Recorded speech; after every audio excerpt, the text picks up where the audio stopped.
Önemli Kalkın Merkezi'ne cevap gerek. Sanırım.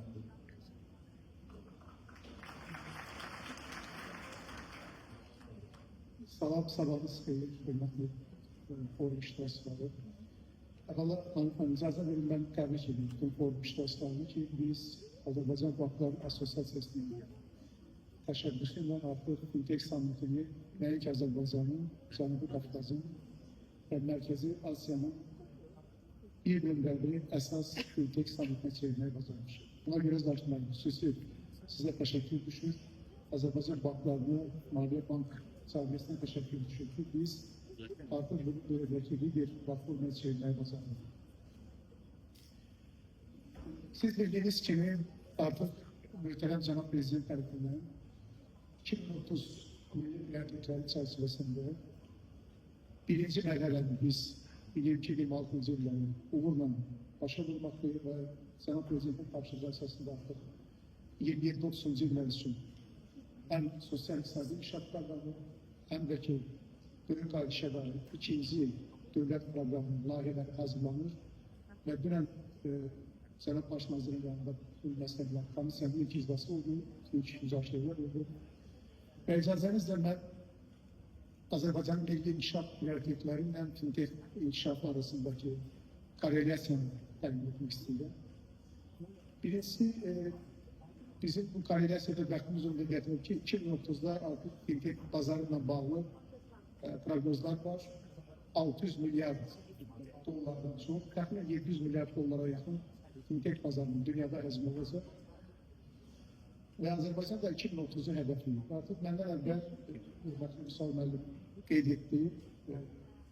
Mən fikirləşirəm ki, həm də 27-30-cu illərdə artıq Mərkəzi Bankla birlikdə yer gəlmişəm. Makroiqtisadi dayanıqlıq İşçilik Adı Mərkəzi Bank rəhbərliyi edir.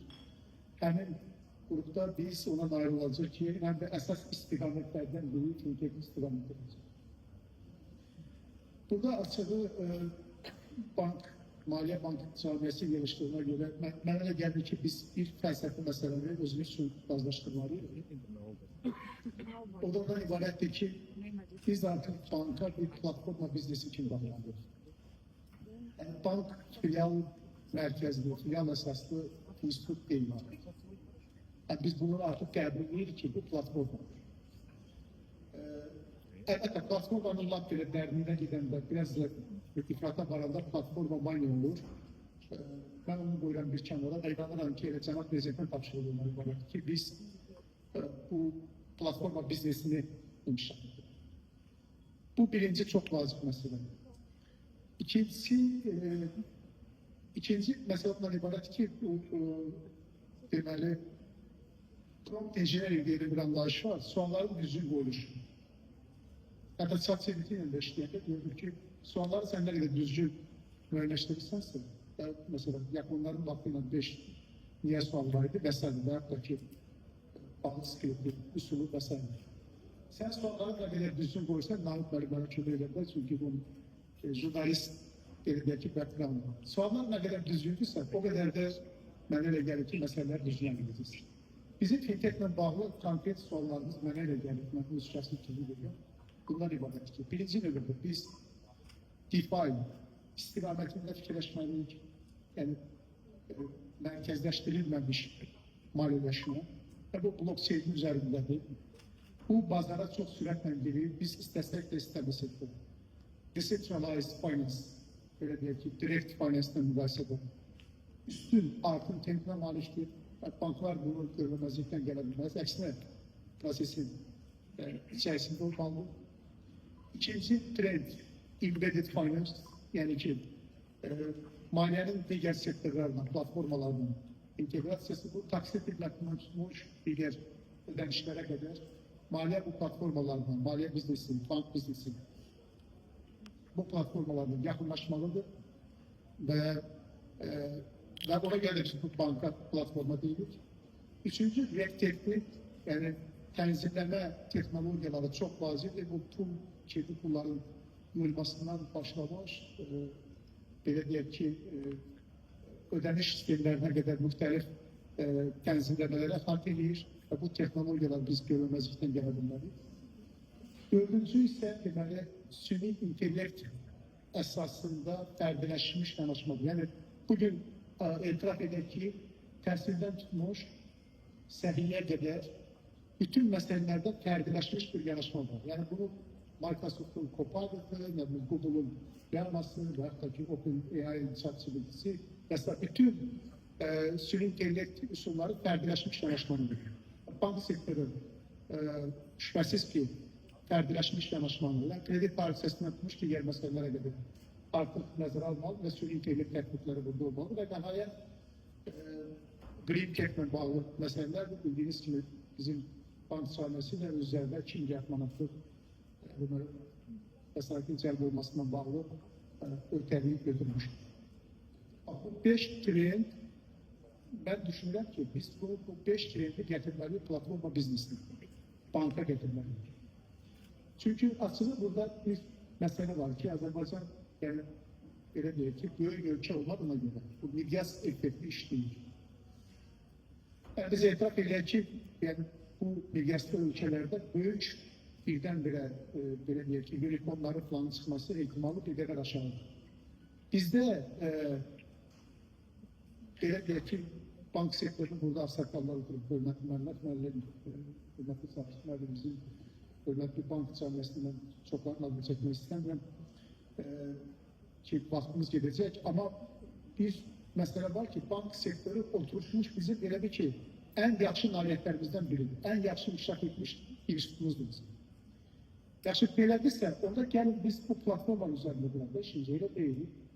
Yəni biz təzə deyək ki, bu fintech'in platforma dağılıq texnologiyalarında bankın üzerinden aparmak lazım. Bank platformasının üzerinden aparmak. Bu bizim nedene gelir ki stratejik seçimimiz olmalı. Ona göre de elbette dediğimiz gibi biz 27-30. yıllar sosyal iktisadi inkişaf programı çerçevesinde Möhtərəm Cənab Prezidentin tapşırığına uygun olarak bu meseleleri müzakere edeceğiz. Ama ben bankı belə deyək ki, platforma kimi görürəm. Bütün bu texnologiyaların özündə etibarıyla. Açılı bizim hörmətli Qazaxıstandan nümayəndəmizlə iştirak edir. Mən onu görəndə elədim ki, ağlıma gələn bu oldu ki, və danışa-danışa fikirləşirəm. Birisi Sam Altmanın bu yaxınlarda bir yaxşı bir məqaləsi çıxıb və tövsiyə edərdim ki, imkan daxilində tapıb oxuyasın. Gentle singularity. Yəni belə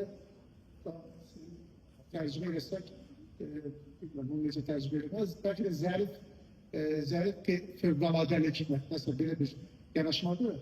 Mahiyyəti deyilsə, mahiyyəti ondan ibarətdir ki, bizə bəzən qeyri-adi görünən məsələləri, fövqəladəlik görünən məsələləri adiləşdirmək mümkündür. Qazaxstanda Kaspi.kz dəqiq ki, tanıyırsınız. Bu şirkətin, indi mən baxdım, elə Qazaxstan nümayəndəsini görən kimi, market cap'i, bazar maliyyələşməsi 15 milyard, daha doğrusu bazar dəyəri 15 milyard dolların üzərindədir. Etiraf elə ki, bu bizim belə deyildir, qiymətli kağızlar bazarından daha büyük. Bizim elə qiymətli kağızlar bazarında biz baxsaq ki, üstəndəki korporativ sektörün, istər borç, istər ki, korporativ sənət ödəməli, qiymətli kağızlar, onlar ümumiyyətlə azdır. Bildiyiniz kimi daha çox mərkəzi bankın, yəni Maliyyə Nazirinin kağızları. Dəmlər deməsilə, röyaları çevirmək mümkündür, reallığa. Qazaxstan nümunəsi, bizim qardaş Qazaxstan nümunəsi bunu göstərir.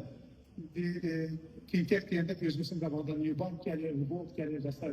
Amma görürsünüz, Qazaxstan da bunu eləməyi bacarır. Ona görə də, bəli, yekunlaşdırmaq istəyirəm fikrini ki, bəli, biz bank sektoruna, platforma kimi yanaşmalıyıq. Hətta keçən dəfə də biz müzakirə edirik burada bank forumundakı. Ola bilsin ki, yaxın gələcəkdə banklar olmayacaq, bankçılıq qalacaq. Təsadüfi deyil ki, bizim forumun adı da bankçılıq forumudur. Ona görə bu platformaları biz saxlamalıyıq və bunun üzərində işlər qurmalıyıq. Amma böyük ambisiyalı məqsədlər də qoymalıyıq ki, ola bilər Azərbaycandan da belə böyük fintech şirkətləri çıxartlar, unicornlar ola bilər.